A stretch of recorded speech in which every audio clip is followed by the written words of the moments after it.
Are you familiar with FBI Special Agents Kyle Seraphin? I'm familiar with the name. Are you familiar with FBI Special Agents Kyle Seraphin? I'm familiar with the name. Is that yes? I'm familiar with the name. Familiar with the name. Familiar with the name. Let's bring in Kyle Seraphin. He's the FBI whistleblower who helped expose government censorship of our First Amendment rights.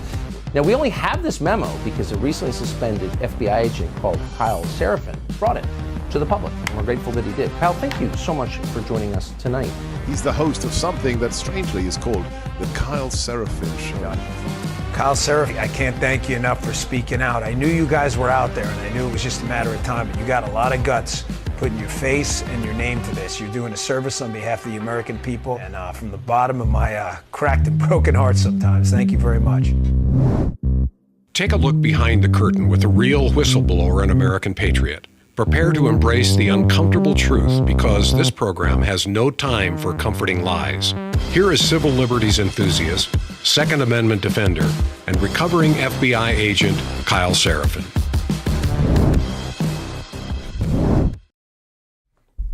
Well, hello, my friends. Welcome to the Kyle Seraphin Show. Today's Monday. It's April the 29th, and we are rolling live on rumble.com/Kyle Seraphin. If you guys want to join us over there, go ahead and do that. You know what? I don't recommend the app. I don't. I think you guys should do it on the browser. You should join us on a browser. You got a lot of more functionality by doing so. Join us over at rumble.com/Kyle Seraphin. That's the full name. And you can join us in the live chat there just as easily as you can on the app, but you get a little bit more functionality and it refreshes properly. I don't know why Rumble can't figure out how to make their app refresh normally, but it doesn't do that. We want to recommend you guys join us, and we stream here live every Monday through Friday at 09:30 Eastern Time. That's 8:30 here in Texas, America. And you guys can give us a thumbs up, a little like. If you guys want to follow the channel, you can do so. We lost a couple folks over the weekend. That's okay. I wasn't here. I was doing something else. And you can also subscribe to the channel if you so choose. This is what it looks like. If you're on that browser, if you are on either a computer or on your phone on the browser, then you'll be able to hit that little button that says follow, and then it gives you an option if you want to subscribe. It's $5 a month. It's not a lot of money. It's about 22, 23 cents a show, depending on the month. And it all goes to us. There's no cut. The Rumble doesn't take a penny from it. So that's pretty cool. Unlike any other platform out there, there is no cut going to the platform. It's 100% going to what they call the content creator, and that would be me. So if you guys want to support the show, we could do that, and we appreciate that. It allows us to continue to be people who speak about truth as we see it and not be beholden to any corporate messaging, and there is no overlord, and there's nobody who tells us what to do. There are some folks, though, that sponsor us, and we're going to get into a long form today. We've talked about it before, fact or fiction, fact or fake, the illusory truth effect. We're going to get into that. The propaganda marketing that is going on right now is so significant in this space because, as many of you do accurately understand, we are dealing with a fifth-generation war in this country. That means information warfare. And that means that the ordinance are things like social media and traditional media and newspapers. It's also you out there as a foot soldier talking to your friends and your neighbors and your loved ones and discussing ideas. It's not a battle without casualties, even though we don't have people bleeding and we don't have physical violence. There's all kinds of anxiety that is out there in the world right now that you are experiencing as you talk to your neighbors and your friends, as you go out there and you meet new folks and you don't know how that interaction may go, because you don't know what sort of propaganda they've consumed, what they are married to that may or may not be a true statement. We'll get into all that in just a second here. I want to start off by saying thanks to my folks at Catholic Vote. CatholicVote.org is their website. But you know what else? They've got a Rumble channel, and I'm putting content out on there as well. There's a short form. It's about anywhere between 10 and 15-minute podcast that we're doing about once a week right now called Between the Lines. You guys can go find that. It's more produced. It's not live. And it's not based on immediate commentary of what we're seeing in the news cycle. It's kind of like the longer form version of what's out there in the world and maybe some ideas that you want to share. It's very shareable because the format is short and it's the same message that you're going to get at this podcast, but it's all about values and it's about truth with a capital T, sort of things that are eternal in this country, things that have been eternal in our Western civilization. If you guys want to join that, you can go to rumble.com/Catholic Vote. Otherwise, if you want to get The Loop, which is their great email service, it's catholicvote.org, all Catholic Vote, and then social media is at Catholic Vote. Check it out. I'm actually really proud of what our producer Scott has been putting together. I just get out there and talk. We come up with some concepts of it, and they chop it into something really nice with some good visuals and some breakaways. It's a little bit of a musical intro. It's pretty consumable. And if you're looking to share the message of what this podcast is about, that's a good place to do so. You guys will enjoy it, I think. It's longer on single topics. I just confused my buddy Tack Penis out there in the chat. It's longer on a single topic, but it's a shorter overall presentation, if that makes sense for you. And I'm just looking at their page. They've got the Loopcast. They've got some other stuff out there. All right, let's get into some topics of what's going on in the world. Today, we're talking about fact or fiction, but more accurately, fact or fake. Donald Trump was really, really good about messaging about the fake news media, which is an incredible problem both on the political left and the political right. And it's not the problem that there is fake news. The problem is that when it's been repeated enough times, that concept that we've discussed only maybe once really in depth of illusory truth is that it gets beaten into our brains and we internalize that and make that something that we know to be true, even though it is in fact false. Illusory truth is a propaganda technique. The illusory truth effect is what happens when someone drums false information into your head over and over and over again, and you have internalized that and you make it something that you're committed to. You believe that it's accurate, despite not having any evidence, perhaps, simply because you trust the source. We constantly are beating that drum on this program. If you look over this shoulder, I did the right finger, so that's good. You'll look over the shoulder, you'll see that I have a poster, which I've mentioned before. It's a reminder to myself. One, it's a reminder that there were no X-Files and I couldn't get assigned to them when I was working for the Washington field office for the FBI. But that's the poster that comes from the opening episode. You see it in the office in the basement that Fox Mulder has in the X-Files. It says, "I want to believe." There's a picture of a flying saucer out there. It's a famous fake flying saucer. And the text is very important. I want to believe. We all have that instinct. We want to see people that we trust. I put the trust in air quotes because we don't actually know them. We've never been able to gauge their personality, but they've put something out into the world that we believe it resonates with us and we want to believe. And that includes those of you who watch this show, who listen to this show, who hear my voice, and you think, Kyle's a real honest guy. He's a truth teller. I despise that term. My buddy Seb Gorka says it. I've heard others use it in the political space, on the right, on the commentary side. Truth teller. No, we can't be truth tellers, I don't think. We can simply aspire to get closer to what the truth looks like, and that's truth with a capital T. As human beings, I don't think we can actually perceive the entirety of the truth. So we're going to do our best to get there. And our instinct is to believe those that we think are getting there. We also have to do the skeptic route. We have to. We are required to. It is beholden upon us because we are the final arbiter of what goes into our own brain. We should be skeptical of all the messages that we consume. All right? And this is a great example coming directly from Stephen Collinson, sort of the soul of the CNN analysis folks. We're talking about Biden versus Trump. We're talking about reality versus perceived reality, which is in fact not reality. Biden is up against nostalgia for Trump's first term. That's the title of this article. Nostalgia for Trump's first term. What an interesting concept, isn't it? Because nostalgia is the past that we have gilded. We've covered it in gold and made it look nice. It's in the evening light because it's in the past. And we look over at a day, and even though the day may have had calloused hands and sweat and injuries, when you're sitting down on a porch and you're looking over and you think, that was a good day. There were a lot of really bad parts of it, but that was a good day. So it's interesting that nostalgia is the thing that they believe that Biden is up against. This article starts off, President Joe Biden is casting the 2024 election in terms of a referendum on Donald Trump, but that's a harder card to play now that he's in office and some of the voters have warming memories of the former president's chaotic term.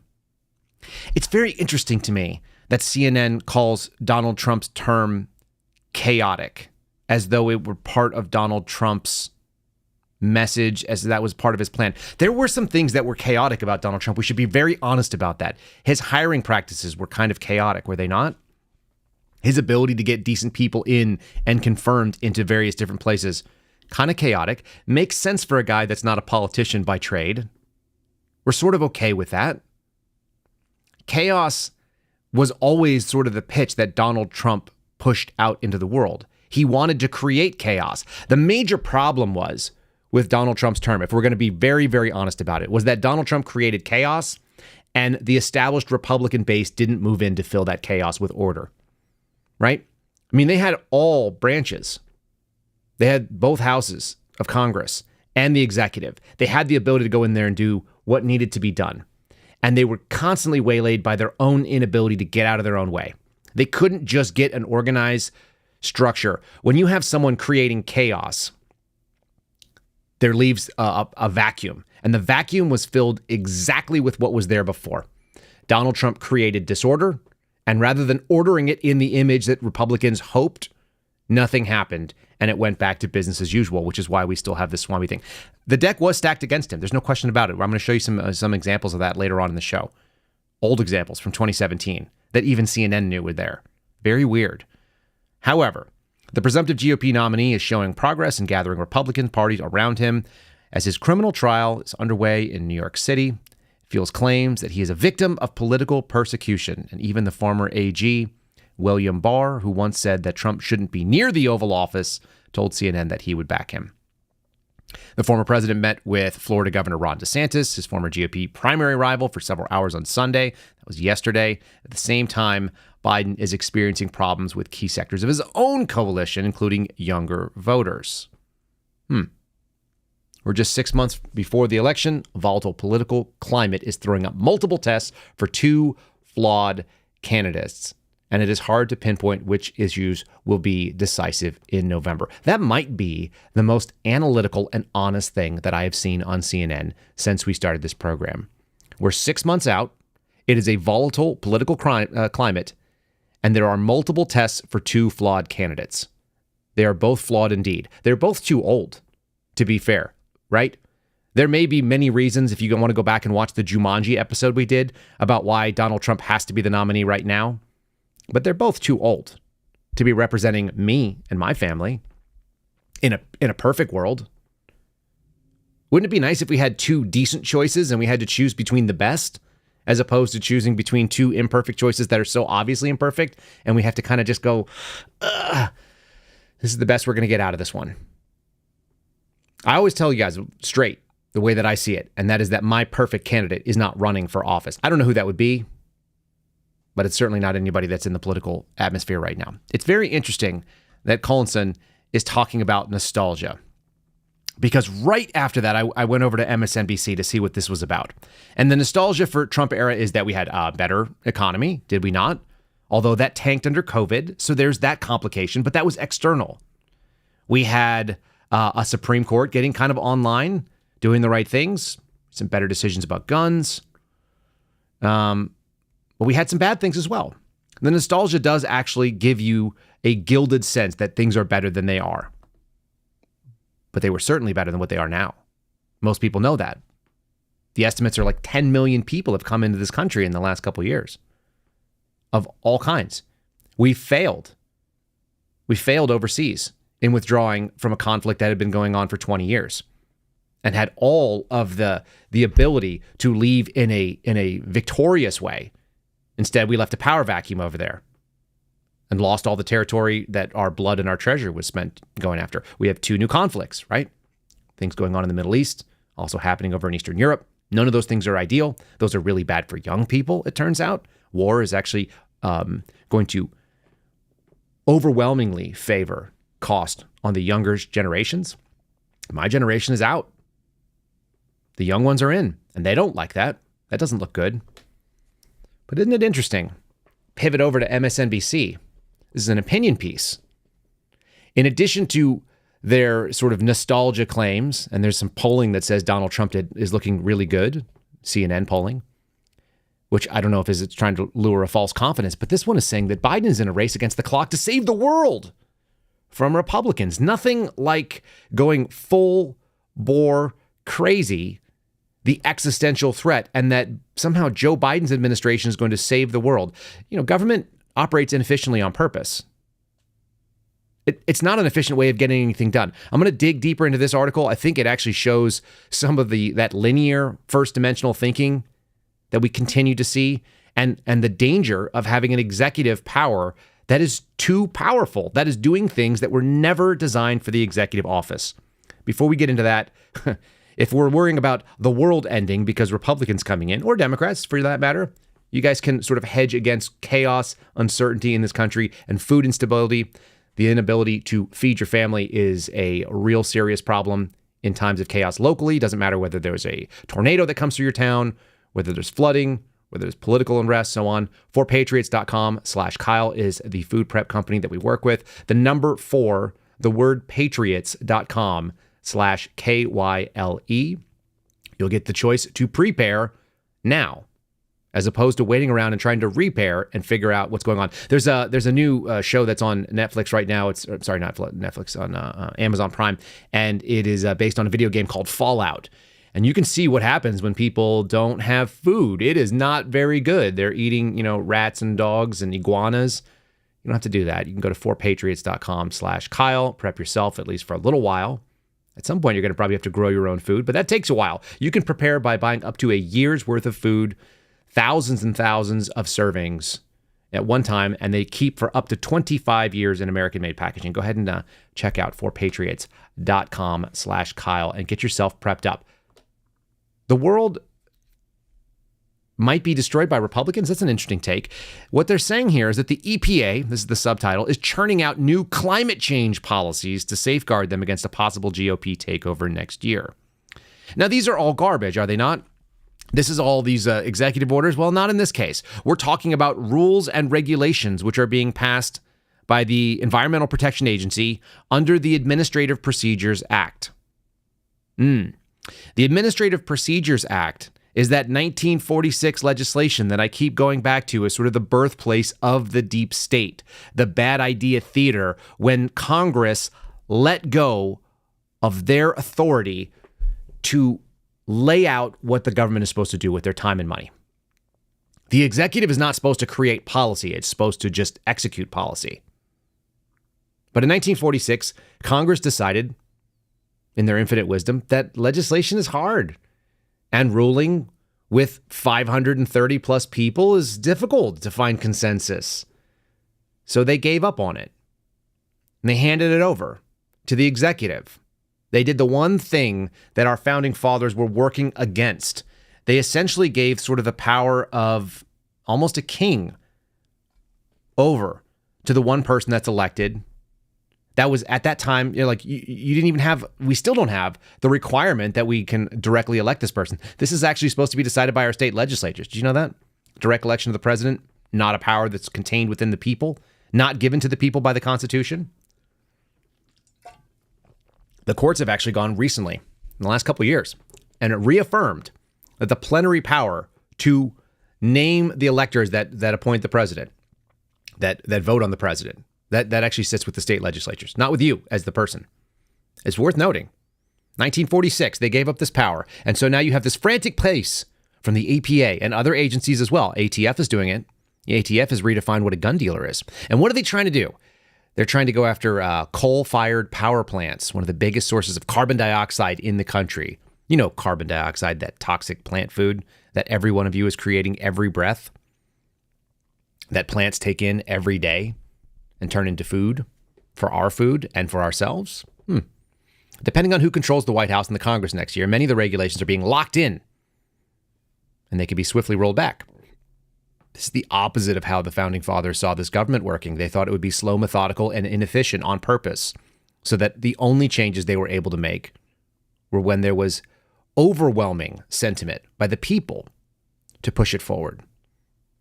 Of course, this is an opinion writer at MSNBC, so given the stakes for the future of the planet, any progress that's under threat feels absurd, if not downright self-harming.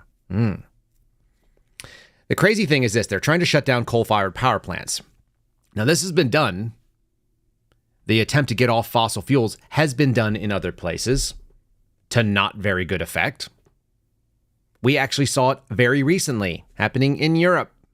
This was at the beginning, before they got into this Russia conflict with Ukraine. The Germans and the other very sophisticated types in the EU were trying to wean themselves off coal and fossil fuels like natural gas and petrol and diesel.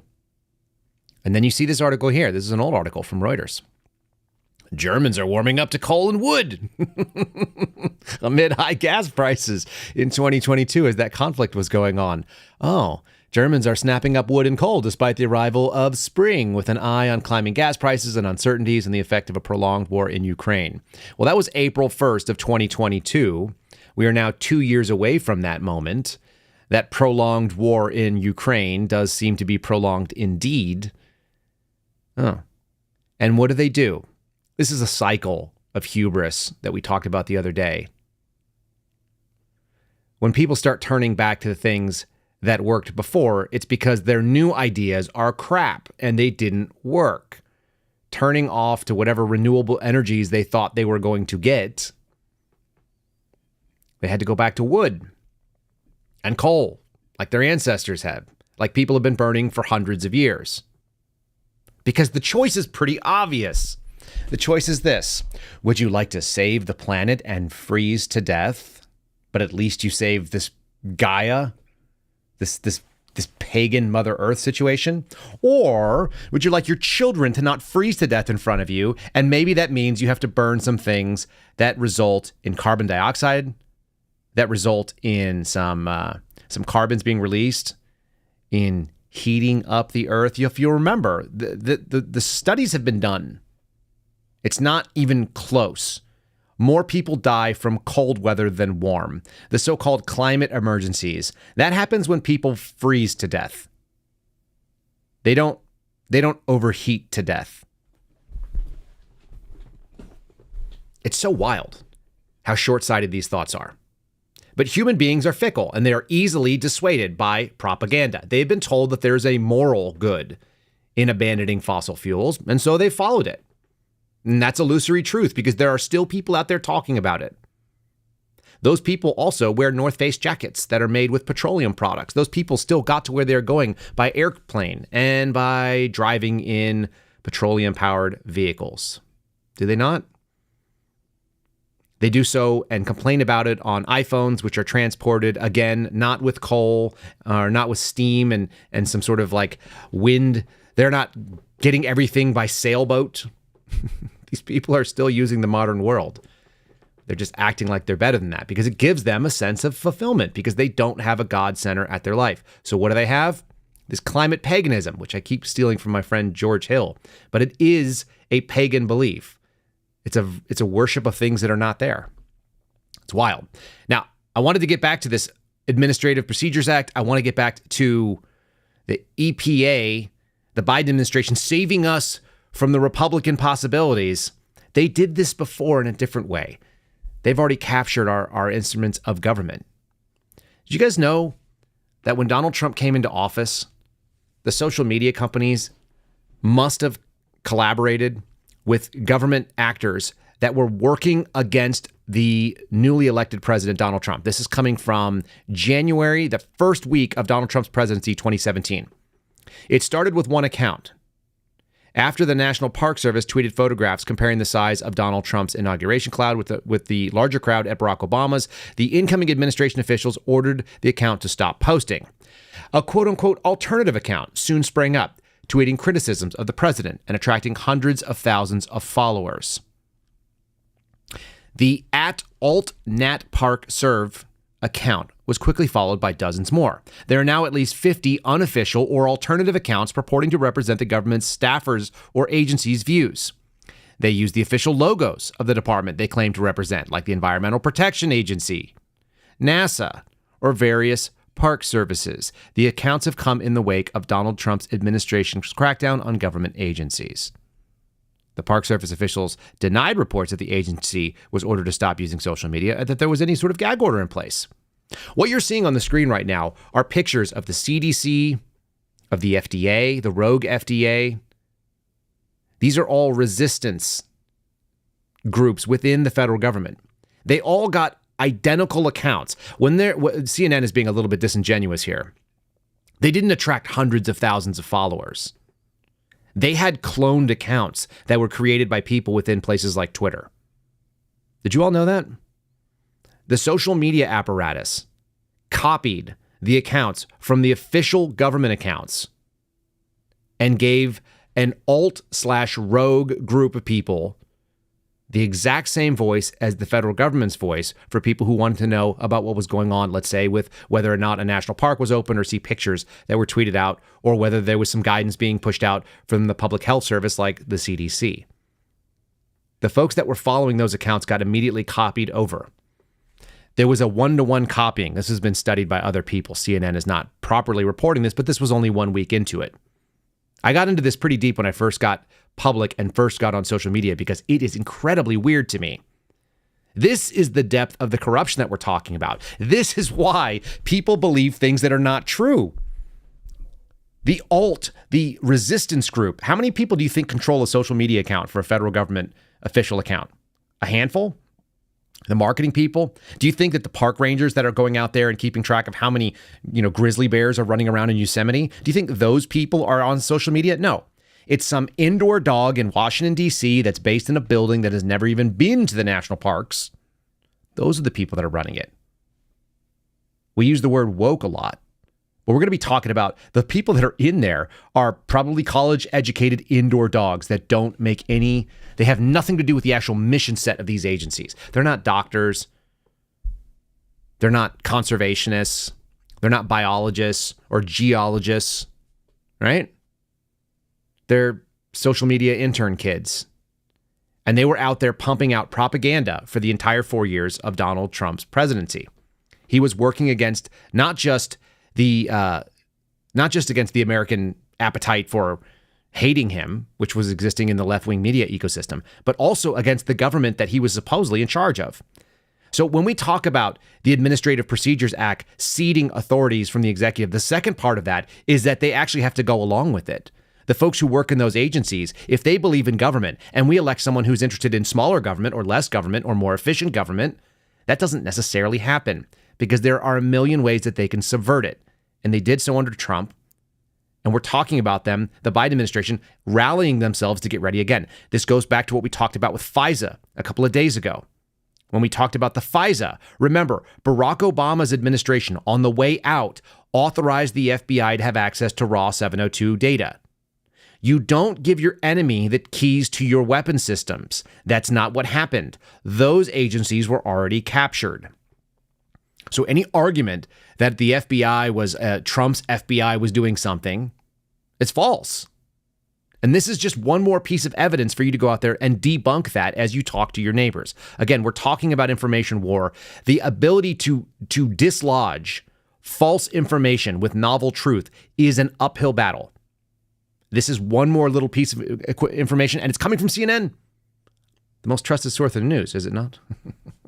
Is that what's going on there? I'll show you this one too. This is kind of fun because it's all about messaging.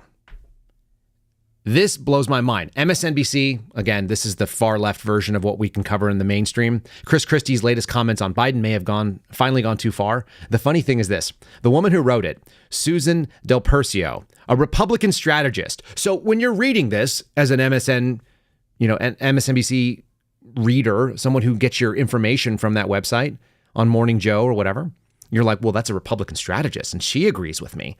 Imagine how many Republicans must agree with us. She's a Republican strategist whose most recent job before starting her own consulting was working for Andrew Cuomo. Because that's how that works. She's not really a GOP strategist at all. That's just what they titled her because it makes the piece look more useful. Again, propaganda at all turns. Christie was once a welcome anti-Trump voice in the 2024 Republican primary, but his actions since ending his campaign are inexcusable. What is his crime? He said that Joe Biden's too old. That's what he said.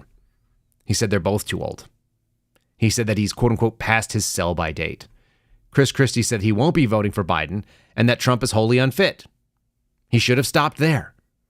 But he commented that Biden is past his sell-by date and he didn't believe that Biden is up for another term. Well, anybody who watches the guy walk around could come up with that.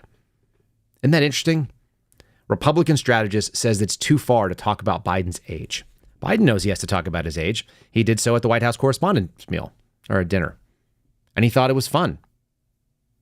He thought that was a win. All they're doing is pointing out over and over and over again exactly sort of the absurdity of our current situation. And in doing so, people are simply just affirming their own biases. They affirm exactly what they want to believe. And they can't help themselves because that's how we're wired. That's what the illusory truth effect is. It is the instinct to seek out the echo chamber. It's the instinct to attack people who give us novel information that is accurate and true if it disagrees with our predisposition towards something that we've already ingested. And we do it all the time. It's really hard for us to give up our ideas. This is why the concept of the sacred cow, these political figures that can't be touched, they're there because we're wired that way. This is a human problem. This is not like a personality problem. This is not a weakness or a flaw. This is just how we're built. So we have to actively work against that nature to believe these things. I want to say thanks to my buddies at Patriot Coolers who continue to fund us. They started in February of last year. Pretty awesome. PatriotCoolers.com is where you go. Promo code Kyle is how you get the discount. Go ahead and use KYLE to save 10%. $50 or more, you get free shipping. This is I'm recycling it in. I always use this for church. I had too much coffee the other day too, and I had to actually go take a nap afterwards. You guys ever do that? 19-ounce mug, recommended if you guys are looking to put it inside of a vehicle. If you're looking to travel and keep your vehicle or your beverage hot or cold, it will do the great job of that. If you're looking for hydration, they've got a 20 and a 32-ounce tumbler. I own both of those. They've got a little backpack style. That thing is pretty cool if you're looking to keep some things like on a hike. If you want to just travel around and keep your kids' stuff from melting, snacks and whatnot, check out that. The soft-sided coolers is where you're going to click for those. And then the hard-sided ones, which we keep in the back of our van at all times because we go shopping at weird times. And when you've got a tiny baby like I do, and you got a toddler who doesn't want to get along with everything, you never know when you might need to be able to throw some stuff, some frozen fruit, some frozen food, some dairy, and have it not spoil because you're going to have to make a pit stop somewhere and solve something that you didn't plan on doing. So once again, patriotcoolers.com. Again, patriotcoolers.com, promo code Kyle. Let's see here. Let's keep going with this, right? What is this all going against? This is all coming out against the fact that CNN released a poll over the weekend that showed us that there is a matchup, and the matchup is not going the way that they would hope. Trump maintains a lead over Biden in the 2024 matchup as views on their presidencies diverge. Ooh, this is written by Jennifer something or other, the CNN polling director. Trump continues to hold an advantage over President Joe Biden as the campaign and the president's criminal trial move forward. Isn't that something? They always got to get that little jib in there, don't they? It's about the criminal trial. In the coming rematch, opinions about the first term of each man vying for the second 4 years in office now appear to work in Trump's favor. Why? Because Joe Biden has done a terrible job. Real simple stuff, by the way. It's not even up for debate, is it? It's objectively horrible.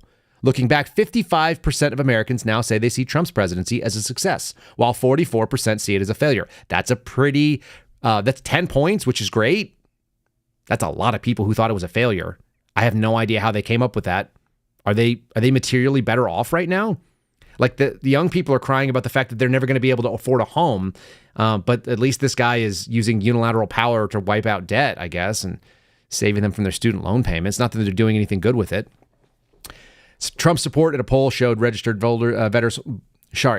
Trump support in the poll amongst registered voters holds steady at 49% in a head-to-head matchup against Biden. So we're down to this. Biden stands at 43%, which is not significantly different from January's 45%, except it is because it's 2% different. There's a plus or minus 3 percentage point margin of error in this poll, so that's worth talking about. In any case, the poll that was originally taken was just after Donald Trump left office and days after the January 6th attack. Man, they really got to get that one in there too. So it's criminality, January 6th, white supremacy, The world is going to end because of climate change, right? You're a racist if you don't like people invading our country. Abortion has to happen up to point of birth or later. In assessing Biden's time in office, so far, 61% say his presidency has been a failure. That makes 39% say that it was successful, right? 39% say it was a success. This is narrowly worse than the 57% who said it was a failure in January of 22. Is it narrowly worse? That's 4 points. That's beyond the margin of error here. It's actually getting, people are looking at the tracking and the trajectory of Biden's presidency towards the fourth year as not good. This is not surprising. The results are fairly overwhelming, in spite of the fact that people are inclined to agree with themselves, which is that they want it to be good because they want Joe Biden to be better. But he's just not. He's actually beating himself in this game, which is kind of amazing. We're going to throw this on the screen here as well.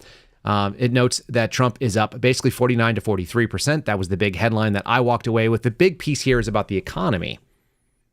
Biden's approval ratings for the economy, 34% approval rating, by the way. Yikes.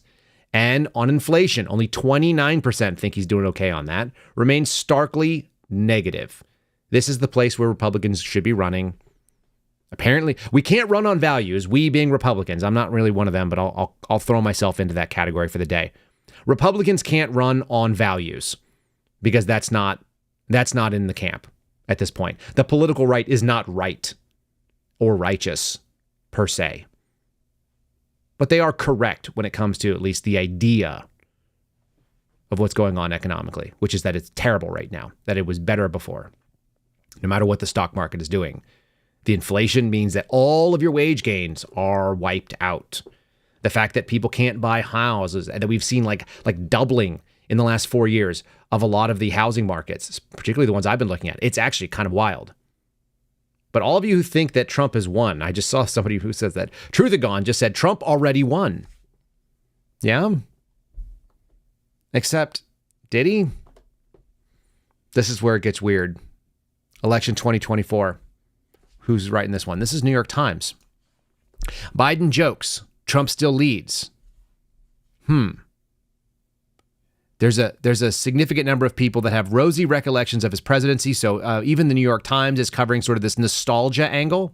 And yet on top of all of that, in private, Biden shifts from frustration to confidence that he'll beat Trump. Privately, his mood has been buoyed by recent polling and his visit to battleground states because Donald Trump is sitting in a Manhattan courtroom for his criminal trial. It's about this contrast that they believe is very important. I'm going to play you a video from a little clip. He starts off, it cuts off the first little word, but what Biden is saying is that the only thing that Donald Trump and he have in common are age, and then he makes a little joke. It's not a bad joke as far as political jokes go. Give this guy a second. We're going to run about 2 minutes of this piece. And then you're going to get some analysis by a sitting congressman. They're going to keep trying to do this contrast game that one man is in the White House and the other guy is in a courtroom and he's being very petty. The problem for them is that folks who already tend to agree with Trump are looking at how unfair it looks because we've never done this to another previous president who's in the race to get back into office. They've never done that before. This novel idea that we've done a new low. Some people actually do see it as a low for the country. Is the only thing we have in common. My vice president actually endorses me.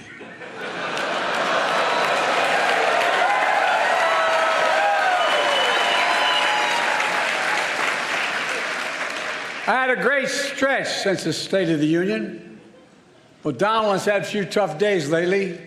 You might call it stormy weather. What the hell? Oh, President Biden making a few jokes. He really did hit in the room last night about his rivals, at his rivals' expense at last night's White House Correspondents' Dinner. The president, though, he also got serious, and he warned about the very real dangers of a second Trump term. We played that sound for you. And joining us now to discuss it all is Democratic Congressman Jared Moscowitz of Florida, who was in the room last night. Good to see you. Pleasure. Thanks for having me. Congressman, I am very aware that most people are not following. They don't have the luxury of following all of this the way that we all do. We all, especially when we have young kids, you're a stepmommy. Like, the TV is turned to Bluey. It's not turned to the Donald Trump trials most of the day.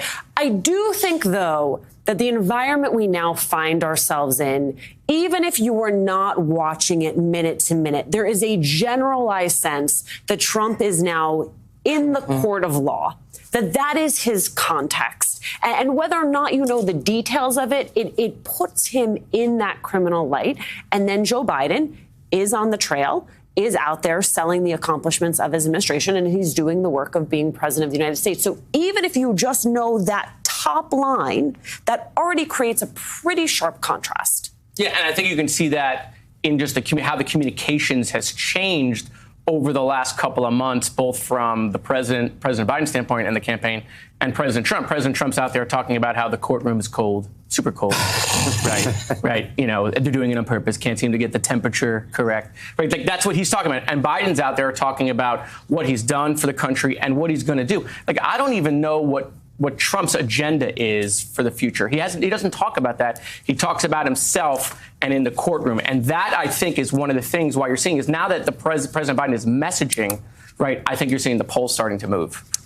Yeah, the polls are moving, and they're moving the wrong direction for Biden because Biden's terrible. Is he not? That's literally what we just covered right now. What's interesting is I rarely see people bragging about their ignorance, but that's what you just saw. Can I break down that clip a little bit for you? You saw a commentator saying, most people aren't paying attention to what Donald Trump's doing in the courtroom.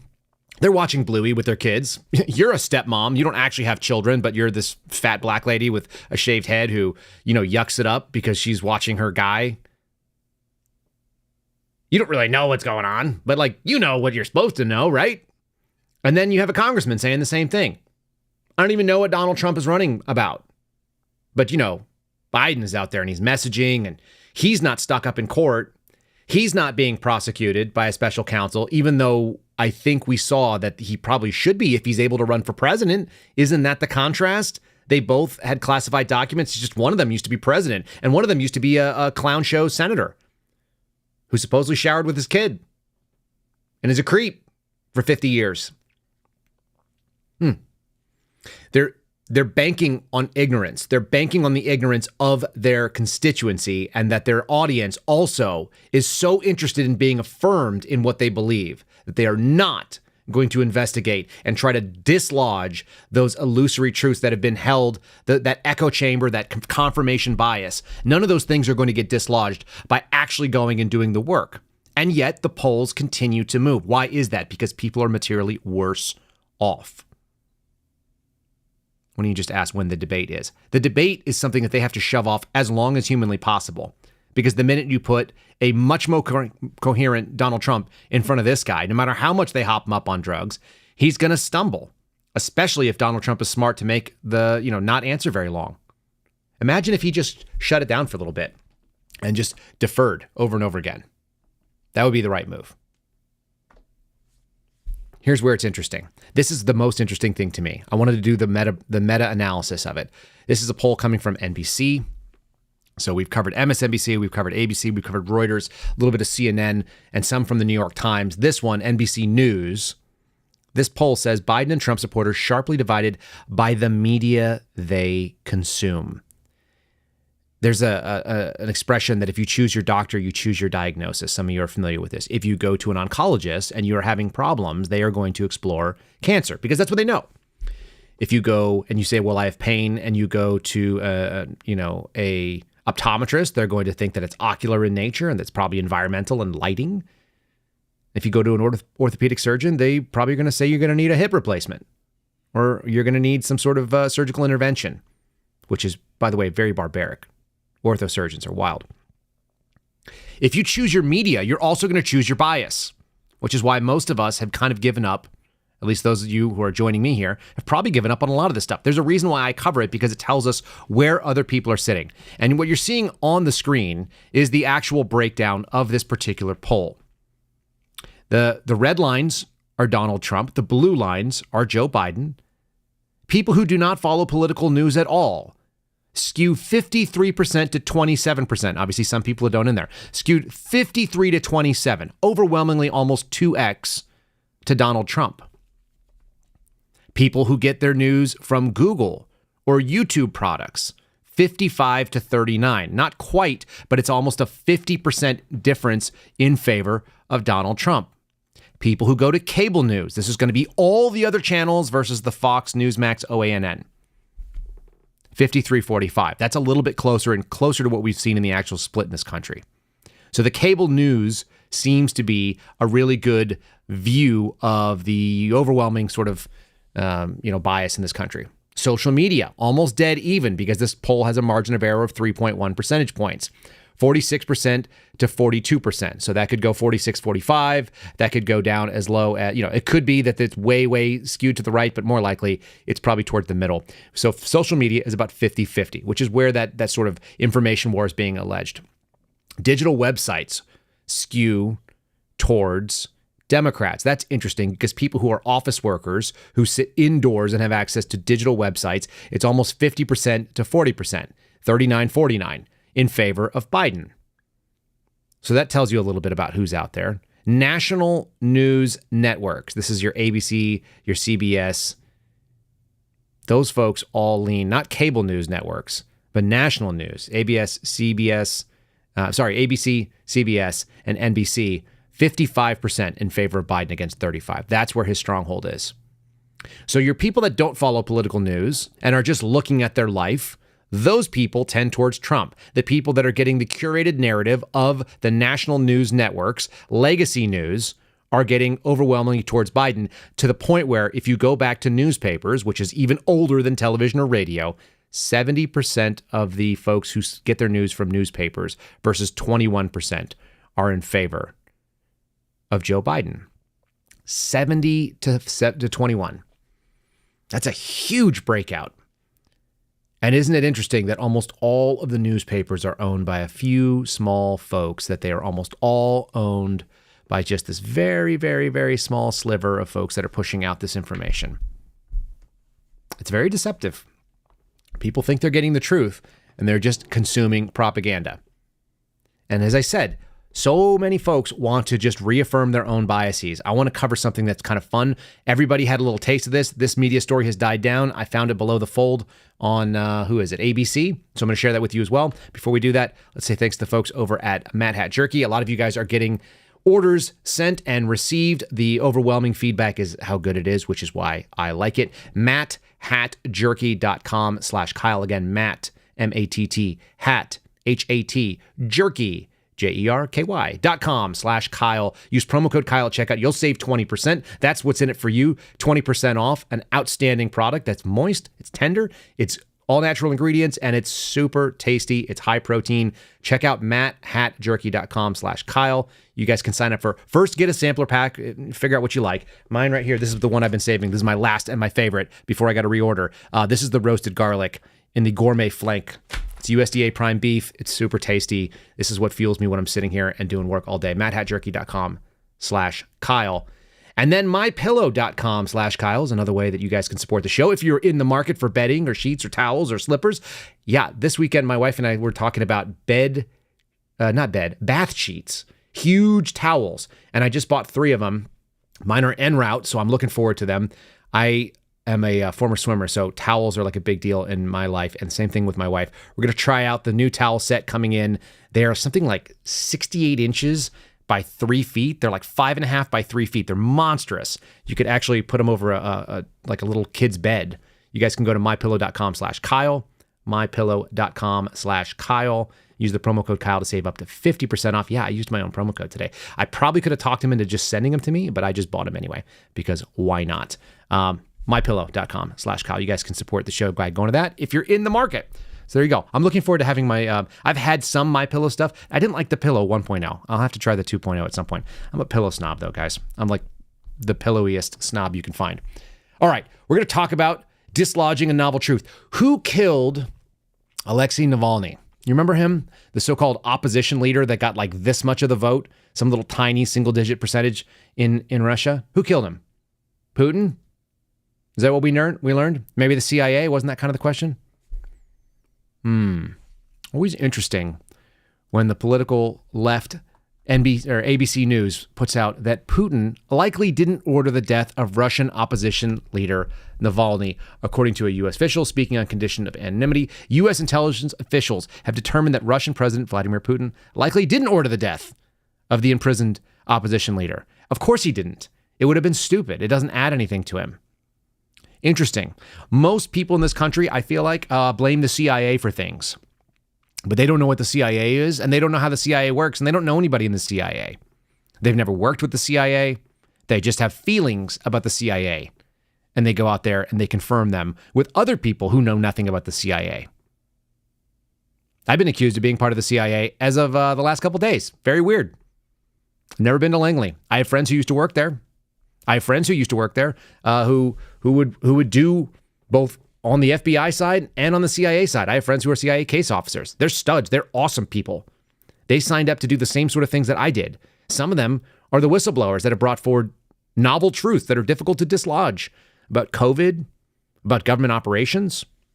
They still understand. Like, where do you think people from the CIA come from? The people that are on the ground, that are capable, they come from backgrounds like I did. Military, law enforcement. Maybe they did some like really weird, interesting living.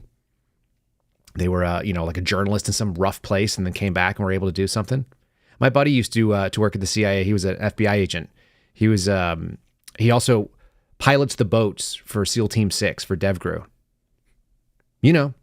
Like really capable people. His dad was a Delta Force guy. People who come from a long line of caring about this country. The people who serve in the CIA that put themselves in harm's way, they have to believe in that mission. They don't do it because they're like, aha, we're going to screw over Donald Trump. Doesn't mean there's not woke people working there. Of course there are. Doesn't mean that there's not woke people in the analytical core. Of course they are. George Hill and I talk about this all the time. But isn't it interesting that the thing that people knew was true, that Putin killed this guy? How many times did we hear that? Over and over and over again. U.S. intelligence officials saying, probably not.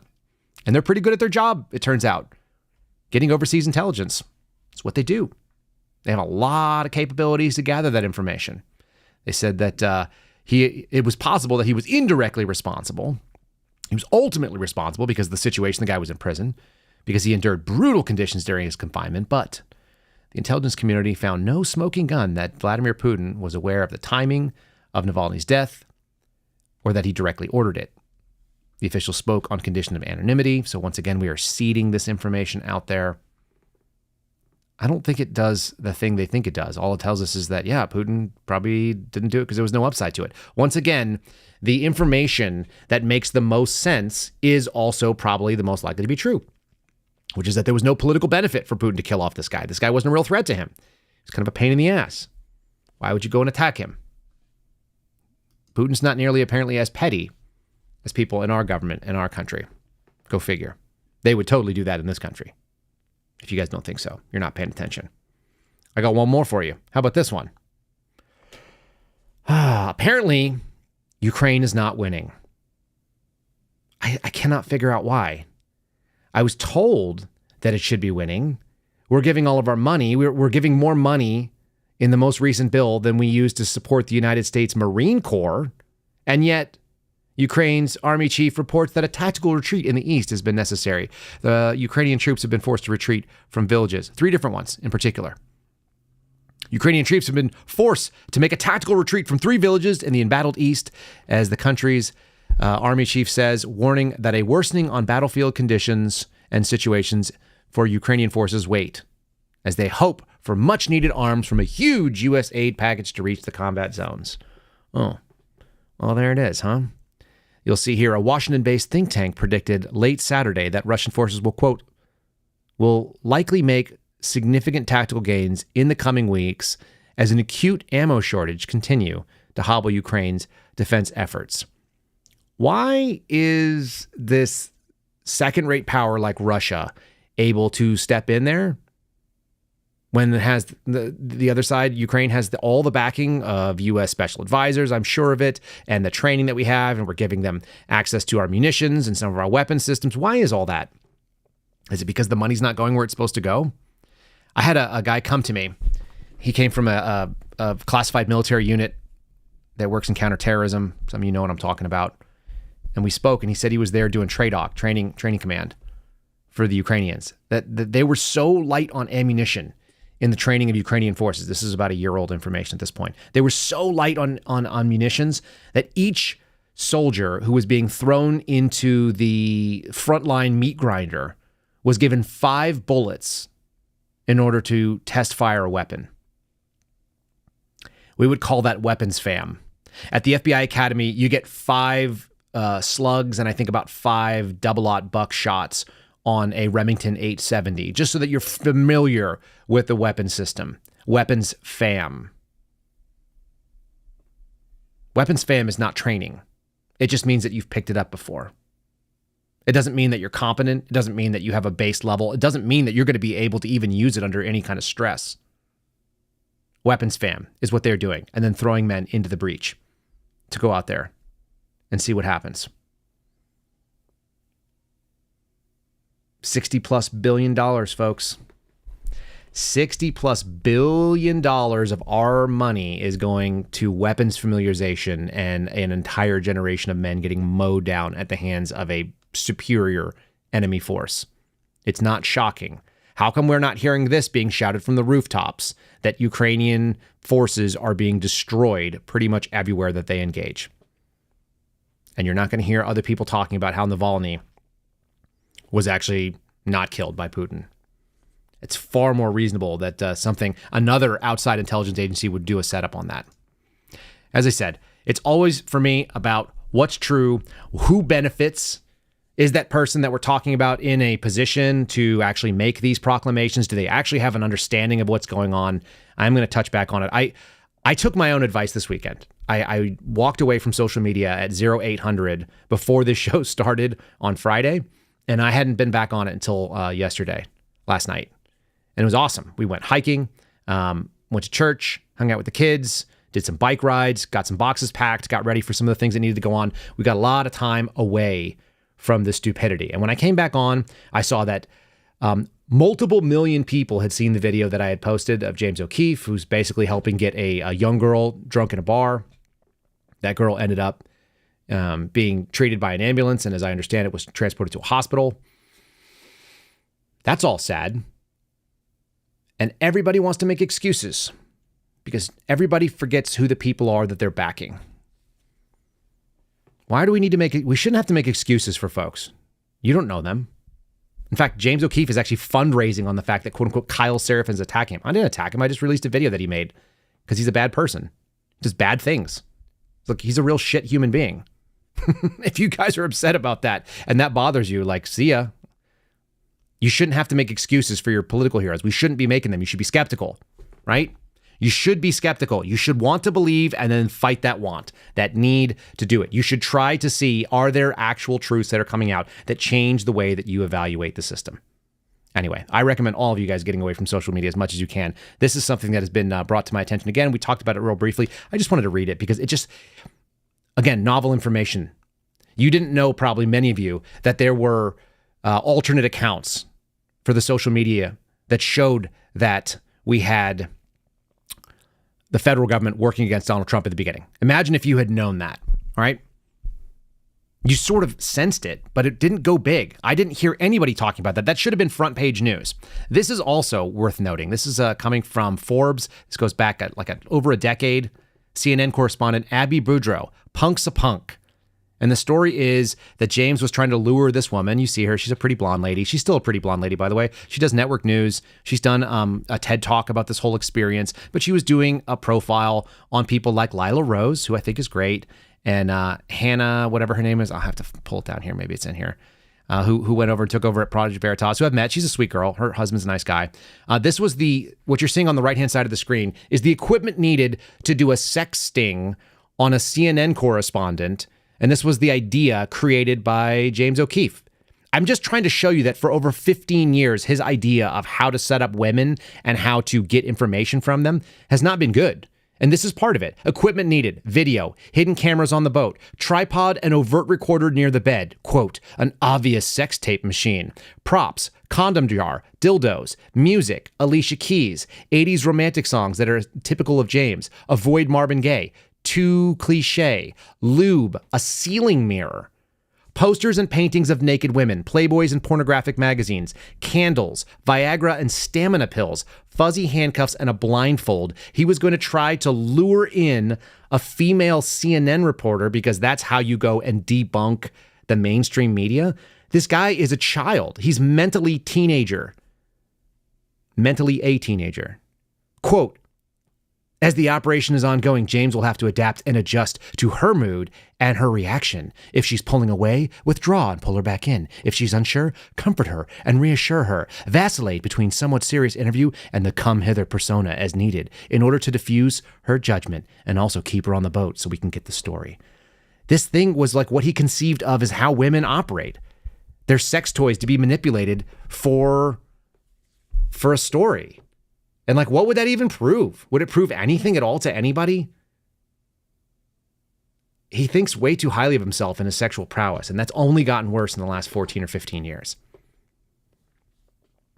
I'm just telling you, just be aware of who you guys are listening to and what they are really doing. And you can listen to stories, but you should be critical. When someone says, oh, Gavin O'Blennis, he worked at the CIA and the FBI. Yeah, was he in a position to know anything? The answer is no. What do these people really know? Have they ever even had real jobs? Have they ever had any of the experience that you do? Are they anything like you? Are they? I had someone say, oh, if you worked in a bar, you'd know. Do you know how many hours and years I worked in bars? I worked in bars from the time I was 16 years old on. I waited tables all the way through college. I managed restaurants when I got out of college. I've got tens of thousands of hours working behind bars and working the floor of restaurants. I know what people are like. That's why I can get along with most people. I meet them and I know what they're like. And a lot of people are crappy. It shouldn't be shocking to you folks. When someone has no experience, they don't even have, like James OKeefe is a 39-year-old man who owns a sailboat and no house. Children. And actually, that goes to where I'm going right now. I actually wanted to play this. I had a couple of this thing. We'll cover the Palestinian protests tomorrow. I actually had a bunch of videos that I wanted to show you on that, but I just don't think that they're just not where I'm at right now. I want to share this one, which was, I wanted to hate these people. There's this girl, they're called the Dinks, I guess. It's like a social media concept. It's a childish grown woman and a childish grown man. She dresses him like a mom dressing her toddler. It's really weird. We're going to watch this. I'm going to tell you why I think this is actually fairly interesting and why, even though my initial instinct is to dislike non-masculine men, and it really is, by the way, I despise non-masculine men and emasculated people like this dude. I want to break down why we shouldn't actually be mad at this guy. We just need to encourage them to do the right thing. This is actually not the worst thing in the world. We're Dinks, and here's how we spend most of our Saturdays in our early 30s. We slept until 7, but laid in bed till 8. I got out of bed and did some laundry, then made the bed. I changed into workout clothes and drank my AG1. Then I supervised David while he did the dishes. I made a smoothie, and then we relaxed and caught up on work on the back porch. After that, I got on the treadmill for about an hour. We had dinner reservations with friends, so I got to take my time getting ready, and then we headed out. We met our friends for dinner and drinks, and we were still in bed by 10 o'clock. It was a great day. Okay, so you saw those people, and you're kind of like, ugh, yeah, we hate them because they look weak. I don't have to hate them. Those are the same people that need to have babies and need to go and bring them to First Communion, like I saw yesterday, the church I went to with my daughters. They've figured out how to support themselves. They've got their own space, right? They're not a drain on the taxpayers. Like that's all good. That's actually all good stuff. Now it's time to do the next step. We need to encourage people to take on the burden of having children and raising good citizens and educating themselves. And I bet you those people don't know anything about politics either, right? Yeah, are there some obnoxious little like wife jabs in there? Like, yeah, I supervised David while he did the dishes. You know what? I do the dishes occasionally. My wife does them a lot more than me. She fights me over it. Sometimes it's your job to jump in and do the dishes. This sort of like henpecked like wife thing, who cares? They're two people. He looks weak. He looks like he's never thrown a punch or has any calluses on his hands. I don't want to hate that. That's not what I came to America for. That's not what I'm in this country about. That's not what we're about.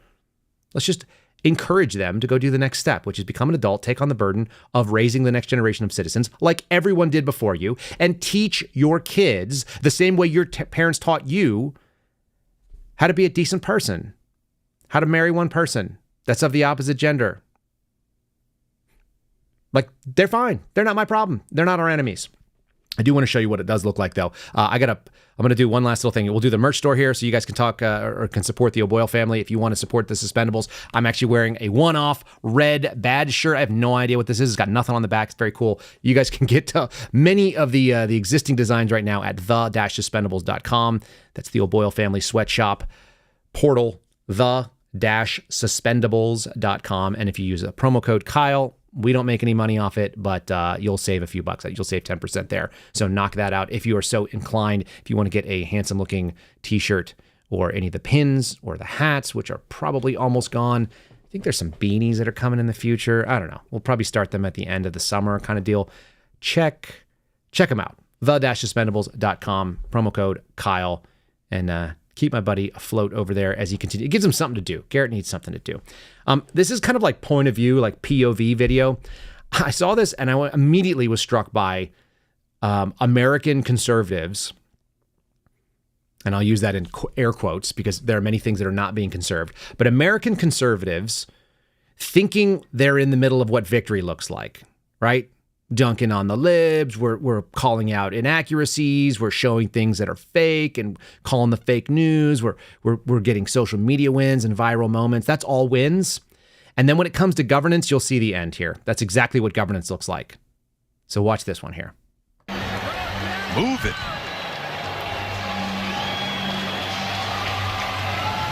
Oh yeah, he likes the dirt instead. Oh yes.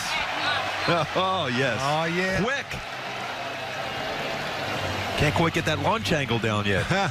Working it. Nope, he ain't going anywhere. No. Worked all night to get these seats. And he's going to perch in left field. Nope. There he goes. He gone. He's in cruise control now. Oh! Ran into the scoreboard. Down goes the goose. Oh, the poor thing. Yeah, that's what happens when you're busy running around in the dirt. You think you're winning and you're playing a game that has nothing to do with the consequences, when the real goal is not to get captured by the guy. If you missed it, if you're listening to our audio show, that was a goose, a Canadian goose, that was flying around in the infield and the outfield, Major League Baseball game, and then decided to arc up and leave the stadium and didn't quite aim that trajectory to leave appropriately, and went full force into the scoreboard and fell back into the seats. The goose survived. That's the story. The goose actually did survive. The goal is not to run around and avoid capture, which is what that goose was doing. The goal is to get the hell out. And the end result was a failure. And that's what we're looking at in this country if we are not focused on the actual goal. The actual goal should be spreading real truth, conserving actual values, and living up to said values. If you're in it to dunk on the libs and you want undercover video of a gay dude saying things that a gay dude might say on a date to try to get another gay dude to be interested in him, okay, you took your eyes off the ball. You're going to run up into the scoreboard and you're going to be a pile of feathers on the floor. That's my take on it. I'm entitled to mine. You're entitled to yours. I appreciate all of you guys out there. Real short 5-star review. This one's actually not a 5-star. It's just coming from Christopher Just. And it is coming from Spotify. It just says, great show. I really like your little background emoji, whatever that is. The American flag looks like it's hung very nicely, and there's some kind of a yellow ribbon in there. I don't hate any of that. Thanks for giving us the review, Christopher Just. Guys, you can leave your own comments. There's a bunch more I got to go approve on Spotify. Questions, comments, and sarcastic remarks, all encouraged. We'll see you guys again tomorrow. I hope you have a wonderful day. Unplug from social media. Plan to unplug, certainly on the weekends if you can. Get yourself some real time around real people, including your family. And congrats to all of the first communicants that we saw. I know there were some that are family members that are out in the chat. So congratulations to you. It's an awesome step, joining the body of Christ. And God bless all of you. We'll see you again tomorrow. Thanks for listening to The Kyle Seraphin Show, streamed live weekdays on rumble.com/Kyle Seraphin. Follow Kyle on Twitter, Truth Social, and Instagram @Kyle Seraphin.